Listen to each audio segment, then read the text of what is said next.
నీచపు ప్రచారాలతోటి ఏం సాధిస్తావు? నాశనం అయిపోతావు నువ్వు. అంతే, ఇంకా నేనేం చెప్పలేను. నాకు కుల బలము, ధన బలము, నా వెనక అన్నదమ్ముల బలం ఏం లేదు. నా నియోజకవర్గ ప్రజల బలమే ఉంది. నా దేవుడు సమ్మక్క సార్లమ్మ దయ ఉంది. అందుకని నా నోటి వాక్యం ఎలక్షన్ల ముందు కూడా మీ మిడతల దండ వచ్చినప్పుడు, అరే నా ఎంబడి ఎందుకు పడుతున్నారా మీరు, నాశనం అయిపోతారన్న. తర్వాత ఇంకోటి ఏదో ఎక్కడో ఏదో ఒక ఫోన్ మా పిఏ చేసిన, అది భద్ర ఆంధ్రాకు సంబంధించిన వాళ్ళది. ఆంధ్ర గవర్నమెంట్, ఈ గవర్నమెంట్ టీఆర్ఎస్ ఉన్నప్పుడు అక్కడిక్కడ రాయబారాలు చేసిన ఆ లారీలో ఏదో మావాడు ఏదో ఫోన్ చేసిండని దాని మీద నన్ను మొత్తం ట్రోల్ చేస్తే ఆ రోజు దుఃఖంతో నేను అన్నా, నువ్వు నాశనం అయిపోతావని. 2 రోజులకే నీ కుటుంబం నుంచి పోయి జైల్లో పడు. అది నాది, అంతే. ఇంక అంతకంటే ఏం లేదు. చూసుకో వీడియోలన్నీ.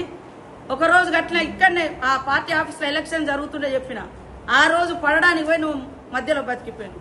ఇంతకంటే ఇంకోటి ఏం లేదు. కేటీఆర్, నువ్వు పెట్టుకుంటే నీ సమౌజ్జులతోటి నువ్వు పెట్టుకో, కానీ ఒక ఆడకూతులతో ఇంట్లో ఆడబిడ్డను ఓర్వైతే బయట ఆడబిడ్డల్ని ఎదగనివైతే.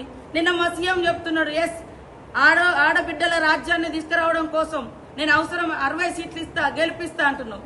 నీ ఇంట్లో ఆడబిడ్డనే నువ్వు రకరకాల కుట్రలు కుతంత్రాలు చేసినావని బాధపడుతూ టీవీలో ముందుకొచ్చి ఏడుస్తుంది. నా కన్నీళ్లతోటి నువ్వేం బాగుపడతావురా? నువ్వేం బాగుపడవు, నాశనం అయిపోతావు.